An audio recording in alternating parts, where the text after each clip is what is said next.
And it's weird because when I first started doing my current job, which my current gig, oh man, probably about 15 years ago now. I've definitely been at this company for too long. They like we were all modelers. We could all model, and then we just decided one day that our rate was higher and it was taking longer to build stuff than it was to go on TurboSquid, which was fairly new at the time, and just buy the models outright. And for like $200, like that would be like 2 hours of our time or something at the time. We were like, let's just buy it, and it was cheaper. And we just started, and that I think that whole area of the industry just became a commodity. Sad to say. I remember the first time I bought a model. Well, I can't. I used to think it was crazy to buy a model. I know. Though it's worth it because people will yell at me on my videos for downloading models, but it's like, am I going to model 20 coffee cups on each scene, or am I just going to go to Polygon and pay $24 a month and download it? Yeah, when you said that in your video of your bedroom, I watched that video. I loved it, by the way. And you were like modeling, and you were like, why would you model this when you could get it for like $1 something? And you were like, so I was like, this dude gets it. I was like, he totally gets it. People were yelling at me. Awesome. They were saying, people were commenting like, oh, I guess I just got from this video, you should just download everything. And it's like, I can model a ceiling fan, I can model a little coffee cup, I can model a notebook. Come on, these are all common objects I can just buy or get cheap. Like the tutorial wasn't to model everything in your room. The tutorial is to make something cool using the resources available. Yeah, like when I go to IKEA before COVID, I go to IKEA in Burbank, and there are prop masters that I know walking around buying stuff in IKEA. They're not like building it in a shop for their film. They're buying it at IKEA, putting it in their car, driving it to the film set, and go, look here, handing it to the actors. Here's a spatula. Like. That's how it works. I'm saving that way. It's no brainer. Yeah, exactly. It's a no brainer. I think where the viewer frustration comes from, at least, is that they don't know how to model those things, and they like expected to get that from the video. Yes, I think at that point it's just down to like title and thumbnail presentation, which is just so difficult to nail. It's such a nuanced topic. A lot of people manipulate it. You're right. Absolutely right. But yeah, they do try to make anything like that known up front. That's one thing I've been doing recently in my videos is like, because a lot of times I will kind of design a thing or do it on my own, like very polished, and that'll end up on my Instagram or something. But then I'll also do a tutorial on it. And so it's like, hey, here's what I made. You know, I spent 8 hours doing this, tweaking the curves. And then here's what we're going to be making. And, obviously I try to get those as close as possible, but it's like, at the end of this tutorial, you will have this, not this. But, if you wanted to have that, it's literally, like 8 more hours of just playing with the curves and stuff. Yeah. The importance of being upfront with knowledge, CG.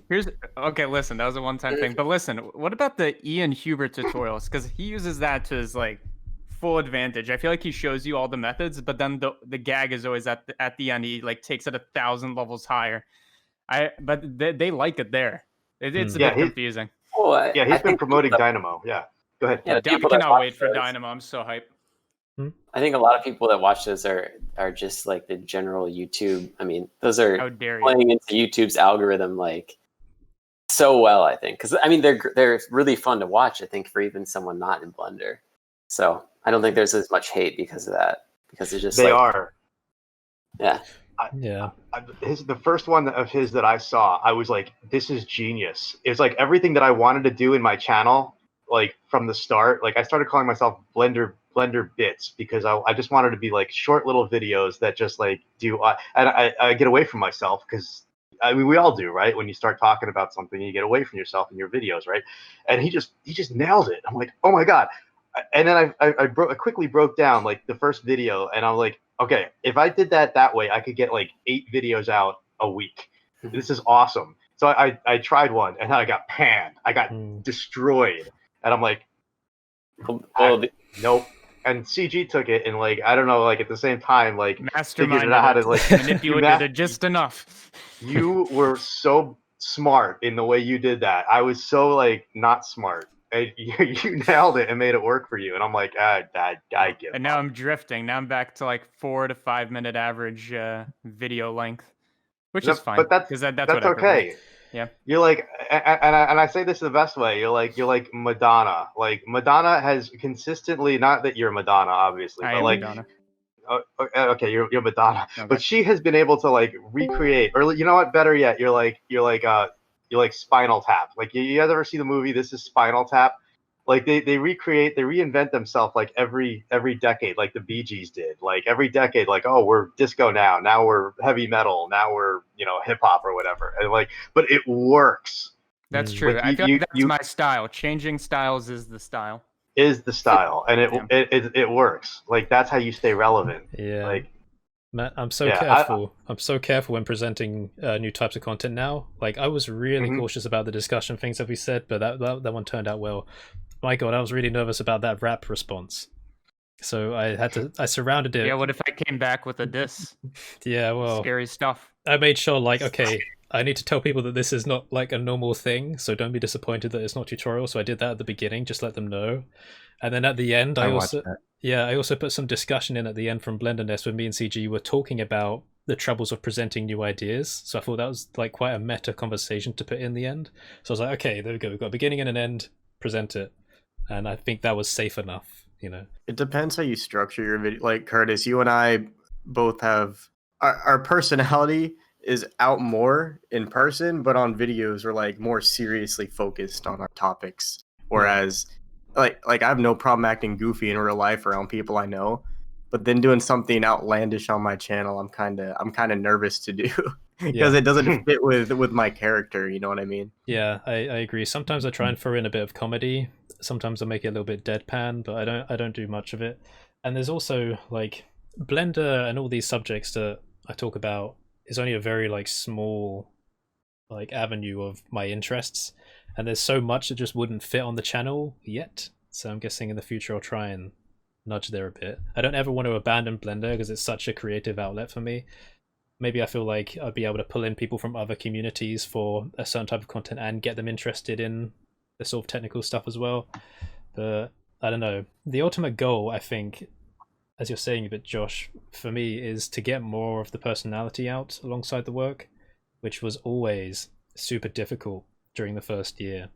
Like just completely incapable of doing it. Everything had to be scripted. This is me. Don't let anything through. Otherwise people will say something about it, I guess. You know? But now it's getting better. Because I think now give us the blogs. The blogs? The vlogs. The vlogs. Okay. Yeah. Yeah. If you want vlogs, I know you said you were gonna do it. Or you wanted to do it. Well, at the beginning I did, yeah.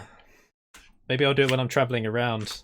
Maybe next time I go to America. But would you say that's still like your secret, like not passion, but like what you'd want to do if you had full choice? Which you do? I don't know. I feel like an adaptation of the discussion format would probably be the primary thing, because I feel like there's a fair amount that I could give there.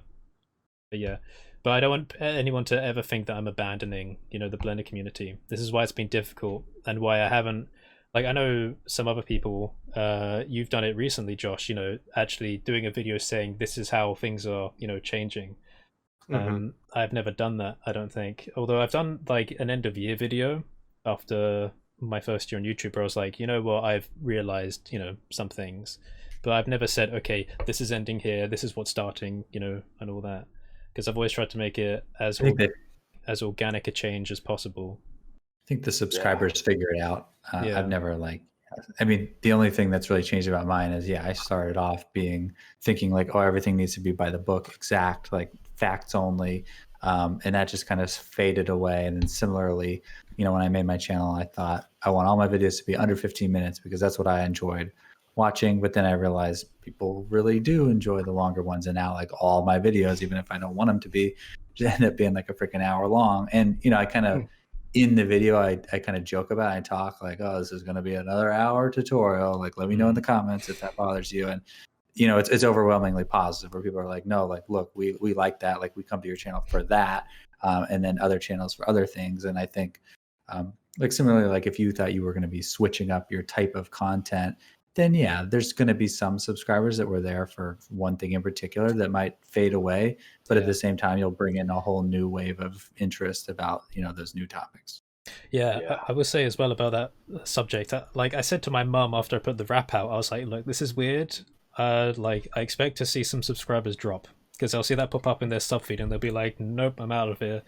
But it actually went up like quicker than usual, and I think a lot of that was actually to do with your response, CG. So you you saved a dip. So thanks for that. Tell me, Curtis, has your mom seen my diss? Oh yeah. Does she know the lyrics? No, she doesn't. She doesn't know the lyrics. She's not that big of a fan. But yeah, what you were saying. I remember someone saying, or a few people saying, that if you've got an idea for the kind of content you want to make, then you should just make it anyway, which I haven't actually come to terms with yet. So that's something I need to improve at, because like 50-something thousand subscribers now, I'm in the long game. You know, when it gets to 1 million, what is 50,000? I'm worrying so much about, you know, the opinions of just, you know, this audience at the moment. But then, you know, if you extrapolate it, and if you can maintain growth, then this is not going to matter so much in the future. And you'll be in a happier place probably if you just made the things you were going to make anyway.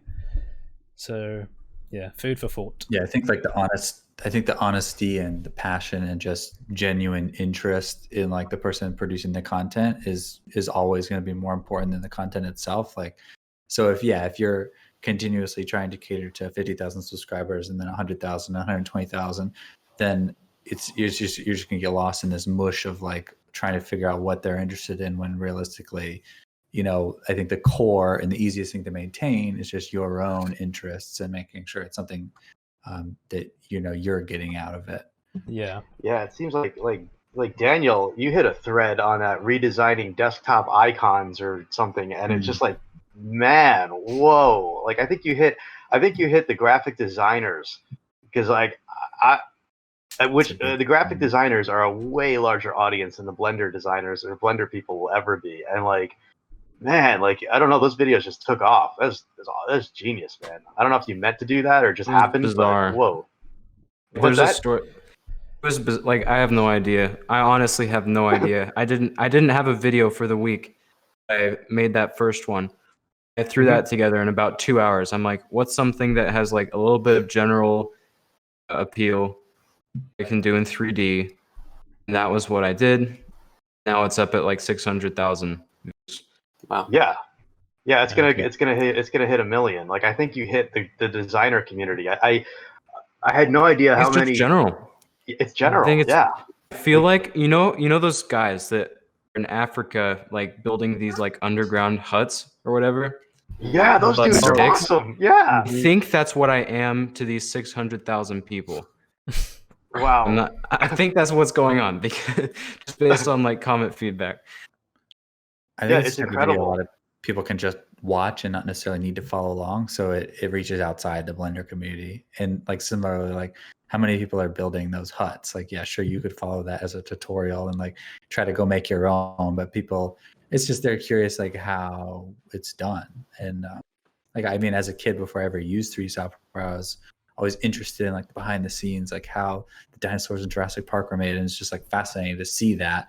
And I think, you know, especially with like those desktop icons, is it's really easy to watch, just be like, oh, I wonder how that's done, and to be able to see that, I think people are interested in that. I'm actively looking for something that like I can make that hits that same type of strain, that is like maybe a bit more useful.